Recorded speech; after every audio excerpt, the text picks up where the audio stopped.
Zase v tom filme bolo vykreslené, že vlastne sedí iba on a že všetci, čo boli s ním, tak vlastne sú vonku a svedčia proti nemu. Takže aký máte na toto názor? Ja túto mantru poznám a on je jej autorom. Áno. Povedal to, komu to on povedal, neviem, či Reichelovi alebo komu, že a čo? Prečo to robíš? Na čo? Pôjdeš do basy. Stiahnem všetkých so sebou. No a nestiahol. Nakoniec ho všetci obetovali a on potom vždy trpel tým, však mal aj na to istých novinárov, ktorí túto mantru ďalej šírili. Prečo nesedí Kán, prečo nesedí henten? A čo spustilo tú vlnu svedectiev? Lebo to sa nejaký čas zdržalo. Vlnu svedectiev spustila legislatíva príslušná, ktorá vedela zabezpečiť možnosť dohody s prokurátorom, a možnosť nejakej úľavy, podmienečného odloženia trestu alebo stíhania, a program na ochranu svedkov, to sa týka tých dvoch tam. A už to potom išlo. Tí, čo svedčili voči nemu kvôli tomu vydieraniu. Ten z Považia a z Banskej Bystrice. Ten, ktorý bol zachránený? Áno, hej. To bolo na úplnom začiatku. A potom, čo sa týka tých vražd, tak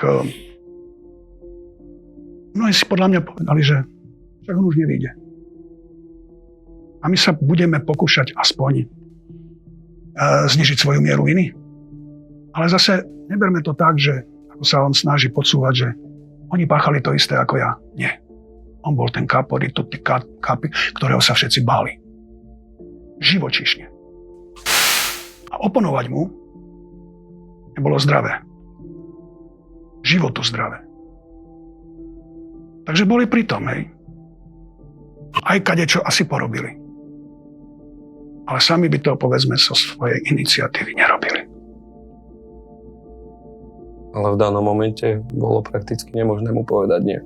Keď vám dal do ruky zbraň, a tu ho zastrel.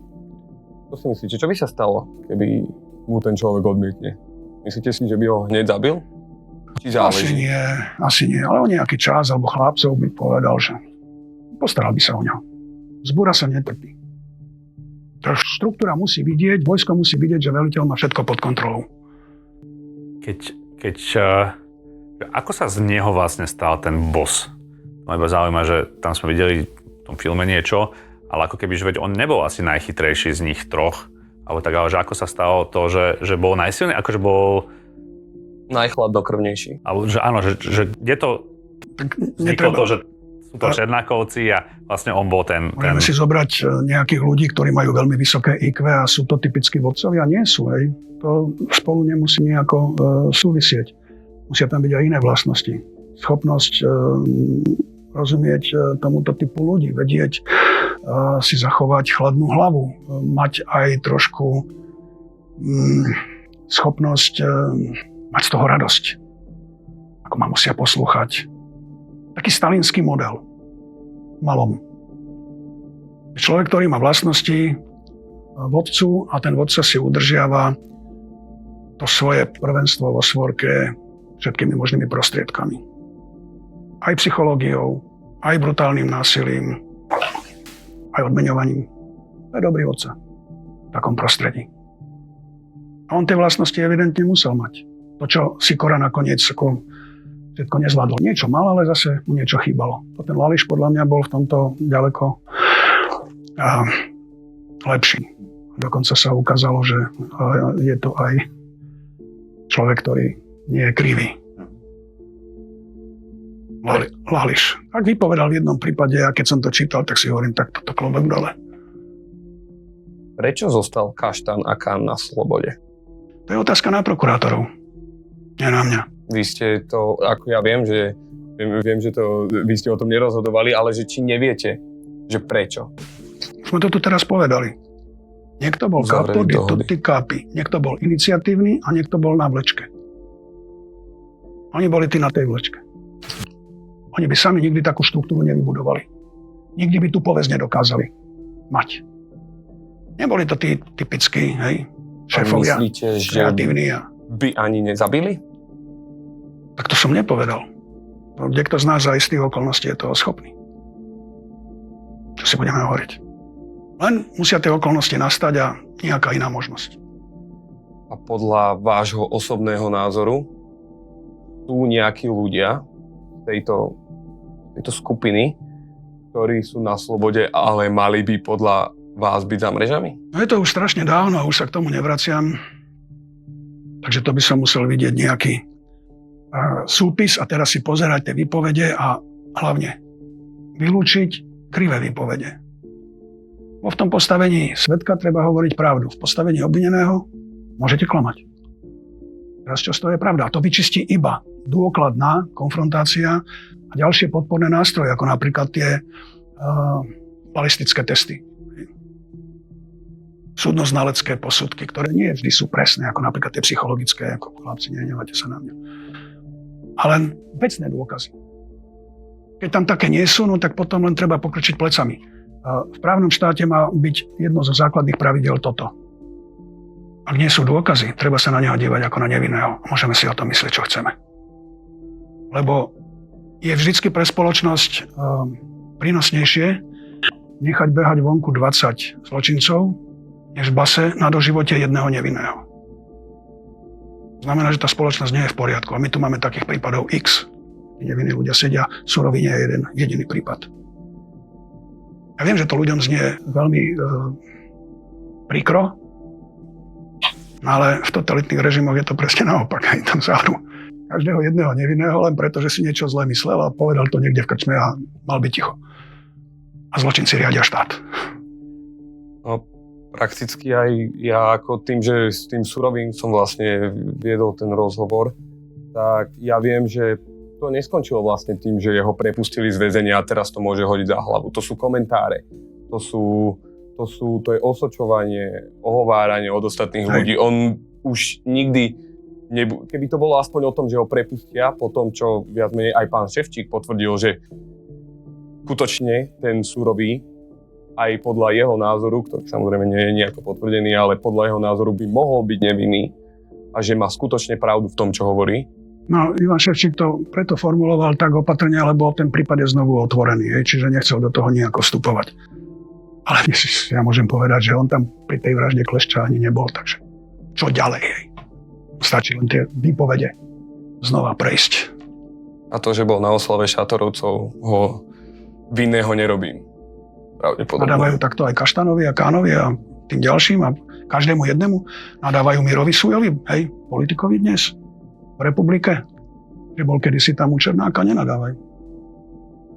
Je to taký nerovnaký meter vždy. A netreba tie sociálne siete brať vážne. Tam len stoka sa vyvaluje. Normálni ľudia sú zase zdržanliví. Blížime sa ku koncu tohto filmu a jedna z posledných okruhov tam bolo, že všetci začali svetiť proti Černákovi. Černák sa tam vyjadril viacejkrát tak, ako keby on jediný sedí, ale pritom by mali byť tam viacerí. Tak čo spustilo tú vlnu svedectiev proti nemu? Vieš čo, osobne si myslím, že oficiálne, neoficiálne rozprávali všetci. To kedy, ťažko povedať. Mám za to, že Miloš niekedy v roku 2002 začal vypovedať. Ja som niekedy v roku 2006 tento tu od roku 2002 vypovedal na Lexu a v podstate raz, keď sa dáš touto cestou, tam už není, že toto vám poviem, toto vám nepoviem. Hej. Preto Adamčo, ja ho považujem, ja ho nevychvalujem. Ja len hovorím a všetci, to tvrdia jeden z najinteligentnejších, ktorý sedí a ktorý nepovedal jedno slovo na nikoho. A sedí tam viac rokov jak Černák. A Adamčo kričí od roku 2002 si konfidentom. A to je presne ono. Takže ja si myslím, že aj tento pánko si prihrieval svoju polievku, len ja hovorím, keď máš na konte 40 vražd a 35 ich ty vykonáš, tak nemôžeš to vykladať, že išiel som pod kol, sa strelila pištol, hej. Náhodne som, viete, neviem čo. Takže v ťažkej situácii bola, ja si myslím, že každý vypovedal a tento tu vypovedal niekde v roku 26, 27, 4 dní v kuse a neviem kde a neviem jak. Ja si kladiem niekedy otázku, že či som neurobil chybu, že som mohol vypovedať v roku 97, ušetril by som si, ja ti poviem presne, nejakých 15-16 miliónov korún, čo ma to stálo od roku 97, čo som odišiel preč až do roku 2005. To znamená aj s advokátmi, aj s mojimi pobytmi, aj so všetkým. Prišiel som o rodinu, žena sa so mnou rozviedla, lebo povedala kvôli tomu tu. Len tu nešlo kvôli tomu, tu išlo aj o mojich rodičov, vysťahovať ich a tak ďalej a tlačili tým smerom do anonymity a to je veľký bordel a takto žiť som nechcel. Ale keď prišla tá doba, ja som sa nikdy netajil, že toto mu vratím, toto, čo mne urobil a ako budem vypovedať, ale vypovedali všetci, len už potom ku komu sa priklonili a ku komu nie. To už je vec polícia, prokuratúry, ale jasné, že pre laickú verejnosť je to také, že chudák Miky sedí sám a vy ste zarobili, vy ste sa vyšplhali. Ja som sa vyšplhal akurát do rytisy. Lebo ma zakopal, zahrabal svojimi vecami a svojimi vraždami, ktoré urobil a dokonca u mňa v hoteli je jedna z najbrutálnejších vražd. Takže asi tak a v podstate tí ostatní, tí jeho farizeji ma nezaujímajú. Takže asi či mali sedieť, či nemali sedieť, toto je otázka asi nie pre mňa. Preto ja hovorím, OK, mňa keď chcete niekde dávať, tak ma dávajte ku holubovcom. A nie ku týmto tu. A prečo je teda Kaštan aká na slobode? Kaštan sedí. Kaštan je zavretý za vraždy, neviem koľko a neviem, jeho zavreli dodatočne a neviem, Súrový síce teraz má v hlave, že sedel nevinne, ale zabudol, že bol pri 5, 6, 7 inde, ale toto sú ich veci. A prečo nesedel, to on musí vedieť. A čo sa týka Kana, to je otáznik na pána Kana. Ja s ním v kontakte nie som, takže ja to neviem vyhodnotiť. Hej. Možná je tam 1000 vecí. Prečo je zavretý, prečo není zavretý. Možno aj on už je generál teraz. Teraz povyšujú každého, možno má hodnosť generála, ja neviem. Vieme, v utajení, nevutajení. Takže neviem. Ani ma to nezaujíma. V podstate tak. Ja som sa pozeral sám na seba, ja som nekázal mordovať ľudí. A mimochodom, zamordovali mojich kamarátov, čo by som sa nemal s nimi vôbec ani baviť. Takže. A nevypovedal si v tom roku 97 prečo? Skončil by si v sekunde. Generál Ševčík, keď mu dali tú otázku, povedal, neodporúčal by v tom čase nikomu vypovedať. Novotný bol u toho policajta, čo hovorí Žiguliaka, čo tam nejaký šrot mal, ich tam bral do toho Žiguliaka. Novotný bol deň predtým vypovedať, na druhý deň ho zabili. A triasol sa celý, bál sa karcel, bol zabitý, Černako dal z basy zabiť, takže v tom čase vypovedať bola konečná. A ešte so mnou to chceli tak zrobiť, že vysťahujú, rodinu zoberú. To sú televariety, nech si robia policajti. Takže v podstate na to som im nepristúpil. To nie, že som nechcel. To takisto, keby som nemal rodičov, tak ja s nimi ináč zatočím vtedy a vypovedaš. Len máš za sebou celú familiu a už že som ich musel vysťahovať z rodičovského domu kvôli tomu, čo urobil a ešte ich aj stražili a ja neviem čo všetko, takže vieš, ono to v rokoch kto nežil a kto ani nebol na svete, je dobre polemizovať, prečítať si lexikon klamstiev Černákových a to tak bolo, hej. Ale hovorím, 40 ľudí zabil, 35 on, čo chceš tam zjednávať, povedz mi. Mňa ešte zaujímalo, že myslíš si, že s tým Lexom, že on si začal vymýšľať len kvôli tomu, aby Jasné. nejakú dohodu? Ja hovorím aj s Ruskom. Toto sú bonusy, tak jak kričal na Mečiara. Ty si nás objednal a ďalej nič nebolo. A každý, Miky, daj, hovor. Veď to je na hlavu postavené. To chcel na Mečiara vypovedať. Len potreboval silné mená, aby sa vedel oprieť o nich a tak ďalej. A hovorím, že za sebou toľko bordelu, že tam to neuprace nikej, tam to aj nik nepochopí poriadne. Takže ťažká situácia v jeho prípade. Mafián Alojz Házy mal blízko k Mikulášovi Černákovi, neskôr sa pridal k rivalom z Diničovej skupiny. V júni 1998 bol zavraždený výstrelom z pištole. V rámci svojej práce stretli ste sa aj s menom Alojz Házy? Ale len okrajovo. Bolo od Bratislavy také... Aj keď sa objavil, hej, tak len z počutia a už s ozvenou. Hej, čiže no, Házy tu niekde bol, niečo niesol v nejakom batohu, len tam hore. A čo tam bolo? A jakého človeka tam mal už? No Házy bol jedna z ako keby z takých výkonných síl Černáka. A vlastne on počas toho, ako bol Miky vo väzení, tak zomrel.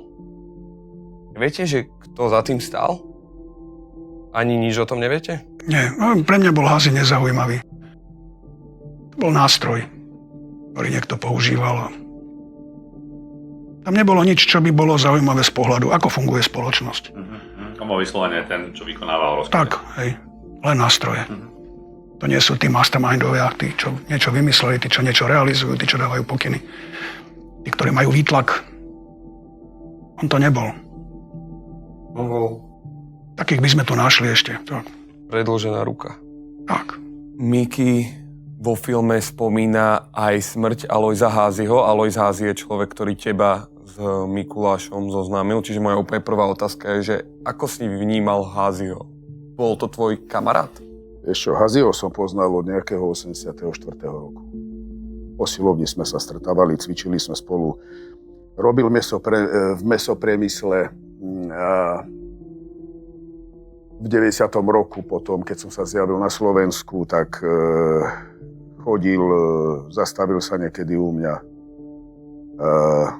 Potom ten nekonečný kšeft mi hovorí, že v Bratislave má bankára, čo vybaví veľký objem peňazí. Som mu dal 5 hotovosti a sme chodili rok pre peniaze, aj tie som je dostal nazad, ale za svojím spôsobom som mal rád. Veľa toho narozprával. Dnes jeho rodina sa pohoršuje. Čo hovoríš ty? No, tak ja vám niečo poviem, prečo to hovorím. Lebo stretol som kamaráta po 25 rokoch a mi hovorí, počuj, ja nikdy nezabudnem ten veľký chlap, jak si ku nám sadol. A jak hovorí, Milánku, koho dneska treba dať dole? Takže v tom čase sa tak prezentovali ľudia a dajme tomu, mne to nepasovalo. Lebo ja som poprvé nevyužíval ich služby, ani som nechcel. A tie tarajstva, toho sme zabili. My hovoríme rok 92, 93, 94, kde sa bežne o tom rozprávalo. Hej. Dnes, samozrejme, každému to vadí, hlavne z rodiny. Lojzo bol typ, že v podstate nikdy nemal peniaze a sobota, keď prišiel domov, tak stále zvonil u mňa, joj, detičkám, daj mi.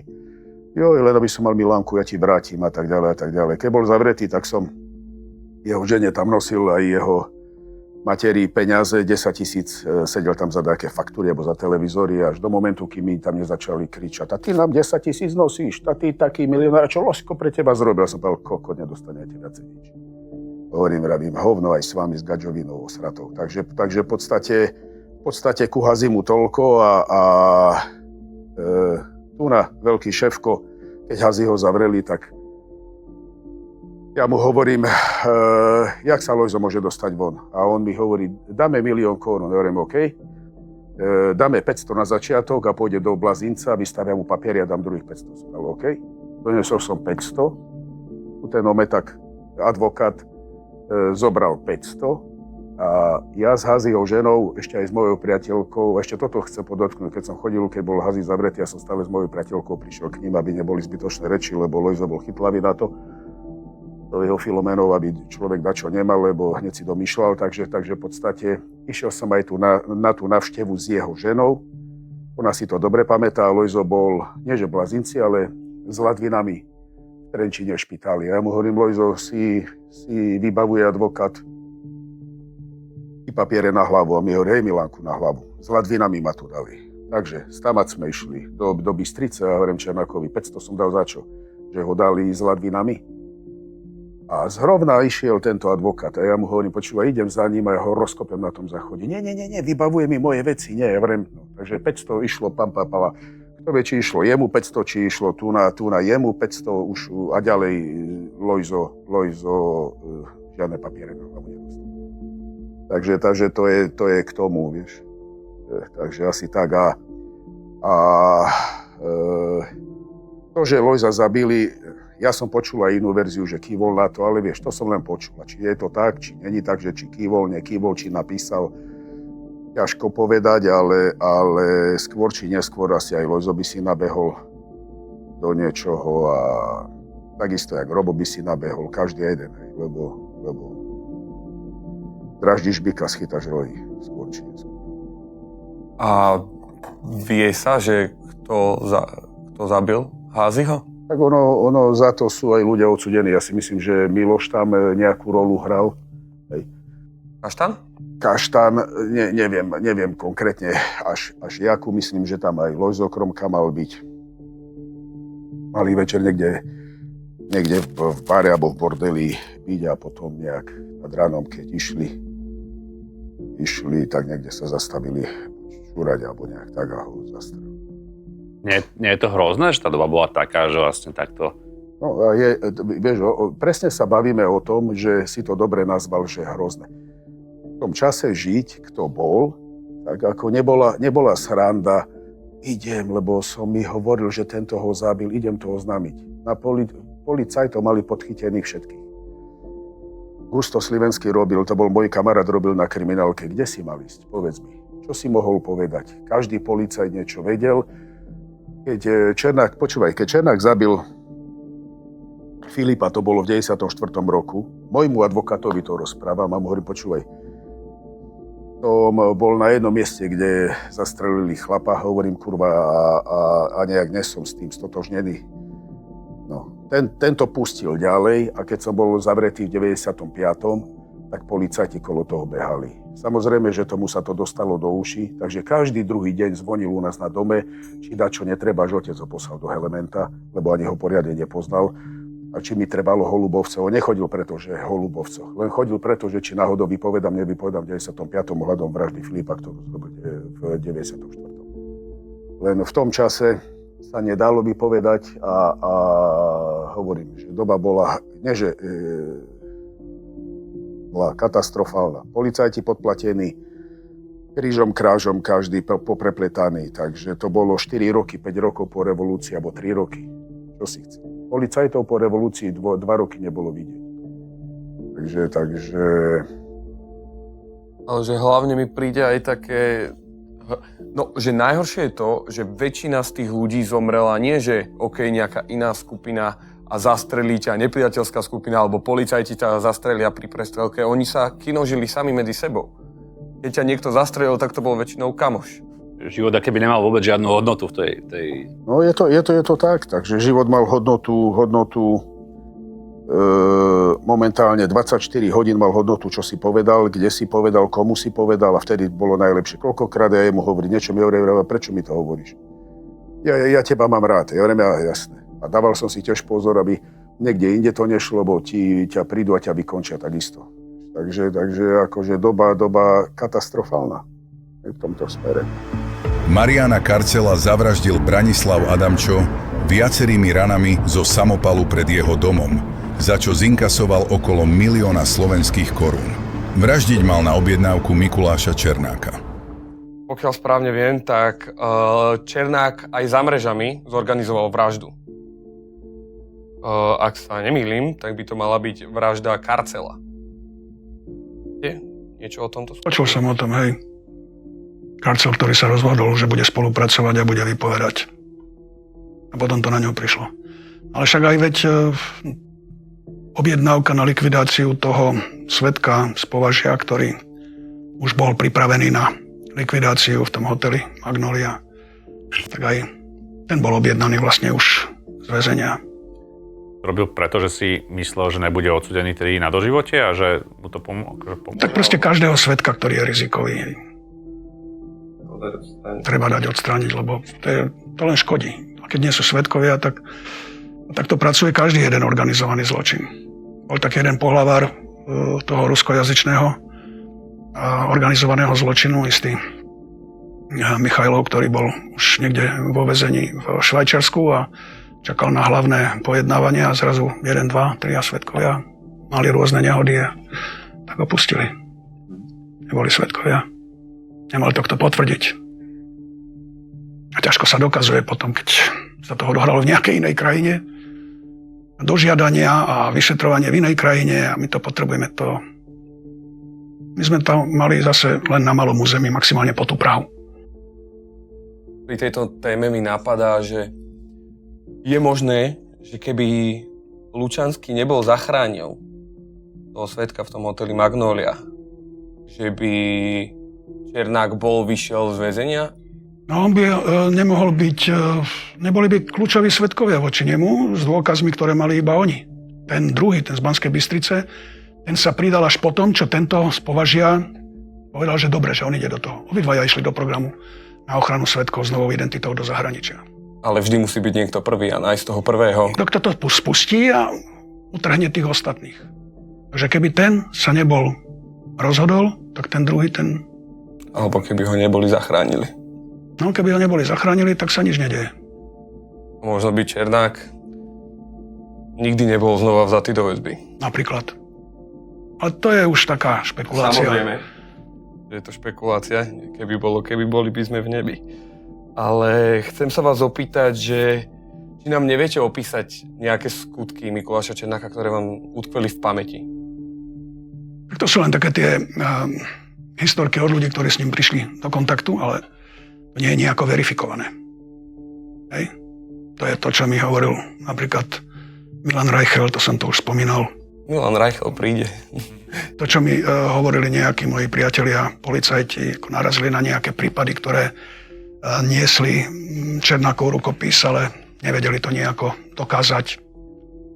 Koľko si myslíte, že ešte je neobjasnených vražd, za ktorými stojí? Oni to tak rátali zhruba, že cez 20. Cez.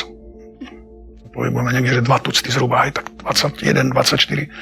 Čo oni mali zmapované a niektoré v tom čase ešte neboli preukázateľné, nemali dostatok dôkazov. Len to, čo mali z operatívnej práce. Odtiaľ, aj cez tie svoje kontakty a informačné kanály, že kde on mal všade prsty. Ja som zachytil, že niekde v médiách vyšlo také niečo, že vlastne neviem, či to bolo, že, aby som to, možno to nesprávne parafrazujem, ale že sa vyjadrilo, že taká bola doba, a že vlastne teraz by to už nerobil, ale že vtedy taká bola doba, že ako keby život nemal vtedy hodnotu. Myslíte si, že bola taká doba? Alebo Bola taká doba. V inej dobe by možno Mikuláš Černák nebol tým, čím sa stal.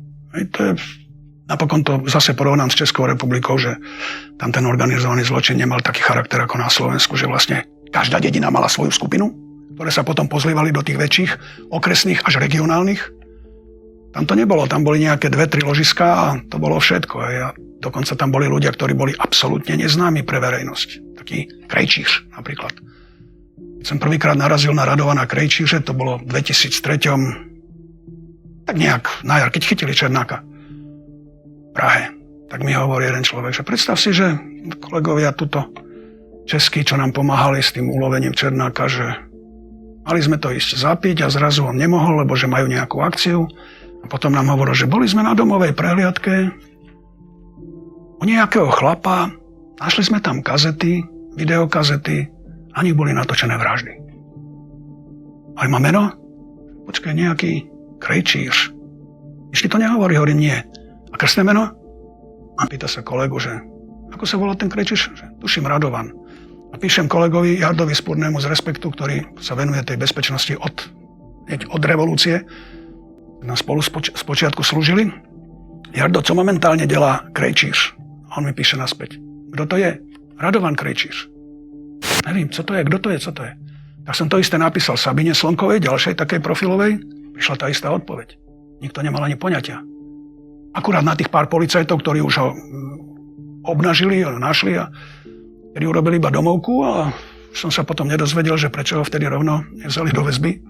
Lebo potom bola o nejaký čas tá druhá, z ktorej im ušiel a potom aj s pomocou nejakej slovenskej vetvy sa dostal až na tie Seychely a odtiaľ do Juhoafrickej republiky. Tam nebol nikto taký, ktorý okrem toho Kmotra Mrázka, bývalý, neviem čo, on bol vexlák, taxikár či čo. Bol to Krejčíře a nejaký zopár, ale tie typy tých skupín, ako sme mali my, to oni nemali. Možno aj preto, že sa tam aj tí Rusi tlačili, že to malo úplne zloženie, že ich potom aj vyhádzali odtiaľ. Bola tam samozrejme tá veľmi silná, ale to bola biznisová záležitosť, ľahké vykurovacie oleje. To bolo zase nápojené na Maďarsko, na toho Mogilieviča. Tam bolo veľa mŕtvych. No, tam tiež používali biele kone.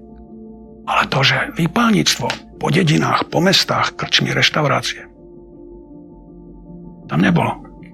Ešte popri tom by som spomenul aj pri takých zaujímavých biznisových rozhodnutiach aj s prepojením na zahraničné organizované skupiny. Šimanek.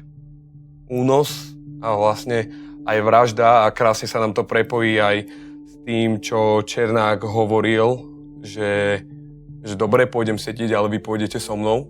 Respektíve on tuším hovoril, že ja dostanem 20 rokov, ale vy dostanete 15. Myslím, že takto hovoril. Že viete, že čo sa tam stalo s tým Šimanekom? Spomínate si na to? Hej, no tak šlo o peniaze. A keď to nevyšlo, tak ho zabili. Šimanek peniaze nedodal. Tá informácia, že je niekde hore na Krpáčové alebo kde nad Banskou Bystricou, tak kolovala medzi tými operatívcami už bezprostredne po tom, čo bol zahrabaný. Len sa nevedeli k tomu dostať bližšie. Nakoniec sa dostali bližšie a myslím, že Šaniho Horváta zobrali, ktorý bol pri tom vtedy. Ten už bol vtedy na vozičku s tými prestrelenými nohami a... Ako sa dostal k prestreleným nohám? Mafiánske, hej. Neviete, že kto mu to urobil? Tam nejakí jeho kolegovia. Ja ešte pokiaľ viem, myslím, že toto Milan Reichel spomínal, že on sa vtedy snažil vyslovene, aby pri tej vražde Šimaneka bolo čo najviac ľudí, čo najviac svedkov. Práve kvôli tomu, aby aj ostatní boli. Aby boli všetci namočení.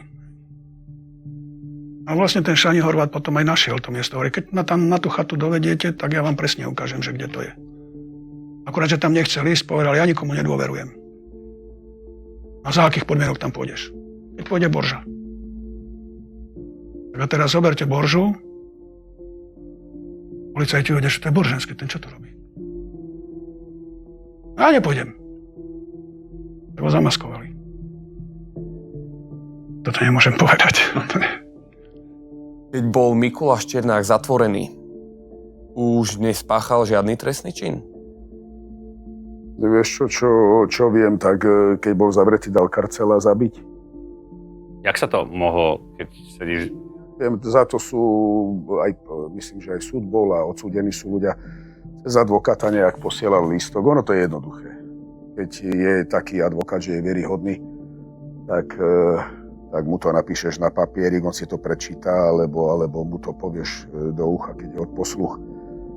Ten ide a pustí to ďalej, takže toto není problém. Ten advokát stále je advokát? Nemám šajnú páru. Aké boli najhoršie skutky, ktoré podľa teba spravil Černák? Najhoršie? Pripisuje sa mu vo zvolenie eroticky, kde mali zhoreť nejaké dievčatá. Takže toto je určite, čo sa týka žien. On síce vystupoval, že rodina, ženy, deti, nie, no a na Volzovu zobral. Na Volzovu zobral objednávku a ešte sa aj vyjadroval, že treba k tomu sme pristupovali zodpovedne, hej. Len potom ich zavreli, však to je v médiách všade.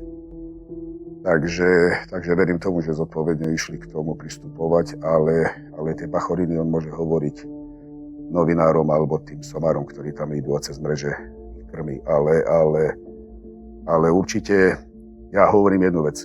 Ja som stará škola, čo nás učili za komunistov? Najvyššia hodnota v spoločnosti, čo bola? Ľudský život. Dobre hovorím. A po revolúcii najvyššia hodnota, vieš, aká je? Ja si myslím, že dodnes. Ten, kto má peniaze. Ten, kto nemá peniaze, sa pozerá na neho, ako keby neexistoval, a to máš výsledok. Bezdomovci alebo nejakí ľudia z nejakých dôvodov prídu o majetok. Počúvaj, ide psíček, tak psíčka polutujú, opustený, vychudnutý, a ten je tam opretý a pozerajú na neho jak na kus hovna. Takže ja hovorím, celá doba, celá spoločnosť je úplne prekotená a je úplne hodnoty sa dávajú do popredia, a si myslím, že ten, kto má peniaze, má všetko, kto nemá, nemá. Takže tak a v tom čase to presne nastupoval ten trend, že ľudský život nemal žiadnu hodnotu, alebo mal hodnotu 24 hodín, čo si dokázal v tom čase vyprodukovať, povedať alebo vystrojiť. Ale určite posudzovať, tá vražda je horšia od tej, všetky sú hrozné. Lebo ľudský život si nedal, prečo ho máš brať, povedz mi. Myslíš si, že bol niekto taký, koho Černák chcel zabiť a presvedčil ho, aby ho nezabil? Jan Obraz sa s ním chytil na pohrebe a myslím, že mu tam Vlčka vykrikoval. Ten tam besnel a že ho zabije rovno tam na pohrebe, ale potom zošlo z toho. Ale Jan Obraz bol kamarát s Kaštánom a to viem od neho. A ku nemu sa nedostal nejak na blízko. Takže určite nejakí ľudia sú, čo plánoval a nejak vycúval z toho, ale väčšinou, ja som sa niekde teraz čítal, že budú posudzovať jeho skutky podľa našeho zákona. Myslím, že pán Lipšic sa tam vyjadroval. Niektorí bosovia dávali vraždiť ľudí, ale tento to robil sám z presvedčenia z toho, že ho to bavilo.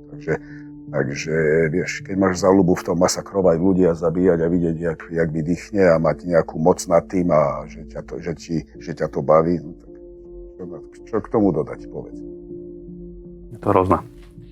Ešte by som sa vrátil k jednej veci, čo nebola ukázaná vo filme, a to je únos a vražda Šimaneka. Spomínam, že my sme sa už o tom raz rozprávali a patrí to asi do tejto témy, kde v podstate aj ľudia svedčia proti Černákovi. Ty si spomínal niečo o tom, že Mikuláš chcel, aby v tom čase, keď tam zastrelili Šimaneka, aby tam bolo čo najviac ľudí. Presne.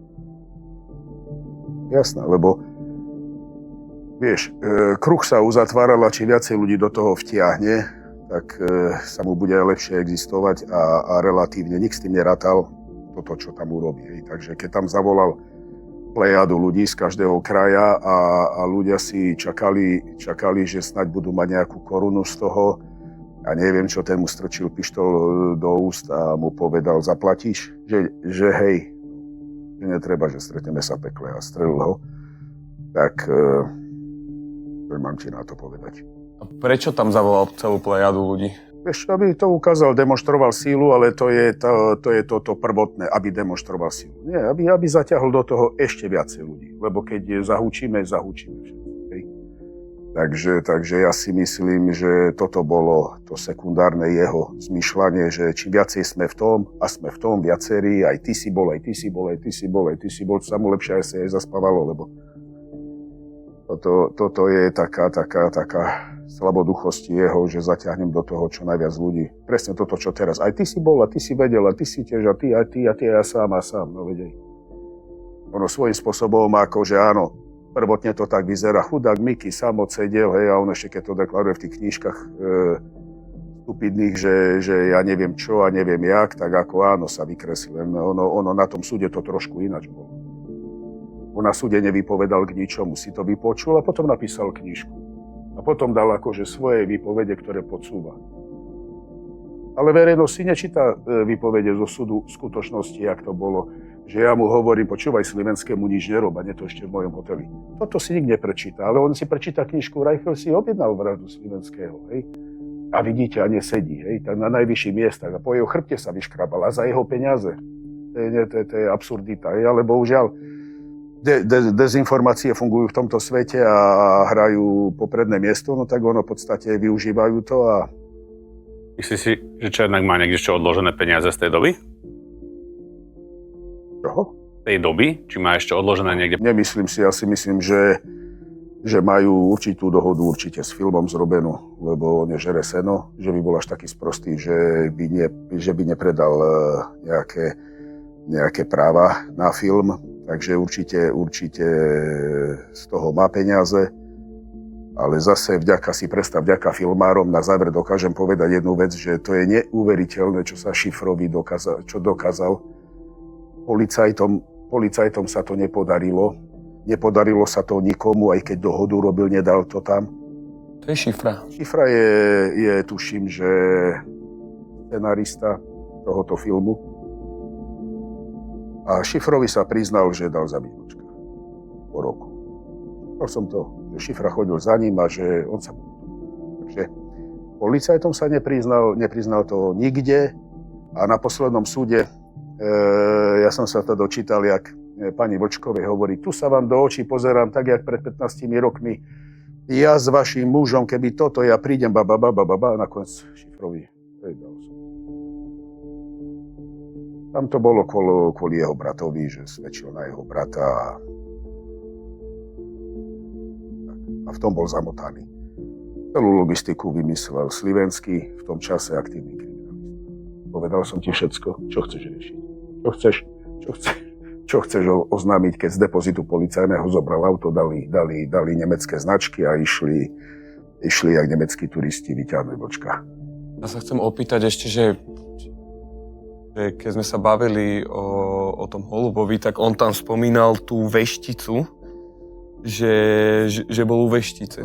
Oni to tam vložia také, jak mňa, keď samozrejme, že na tú slavu, alebo že Holub hovorí, že mám komu kúpiť druhé. Oni to tak podsúvajú týmto ľuďom, čo to točia. Tí, čo to točia, tak realitu nevedia. On čo im povie, tak oni to tam zvážia. Dáme, nedáme, ale dáme, OK.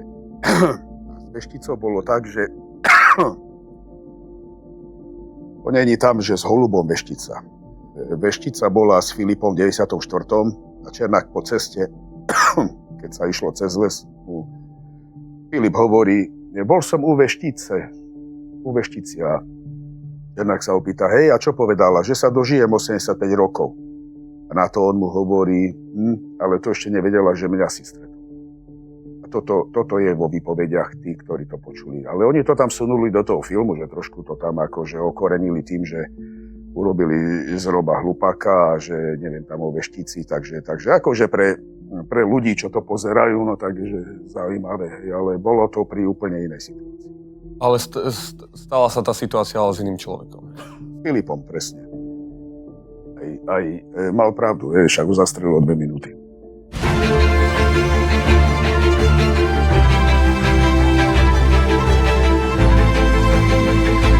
On je neresocializovaný. Tí jeho hovoria o tom, že takisto nejakého cigána udrel s boxerom a ešte sa chválil, že až ruka mu vošla do hlavy za to, že mu len do spätného ťukol. A hrá sa. Na čo? A na pravdu a polopravdu a lož. A šikovno to mieša. Keby som nemal tie peniaze, tak je možné, že to robím, ja neviem. No možno pomsta, najpravdepodobnejšie pomsta. Tak ako to povedal, že ja dostanem toľko, vy dostanete toľko. No oni nedostali nič. Hej. Vraždilo sa, rabovalo sa, bralo sa, chcel auto zabil, chcel tigra zabil, niekto niečo povedal zabil.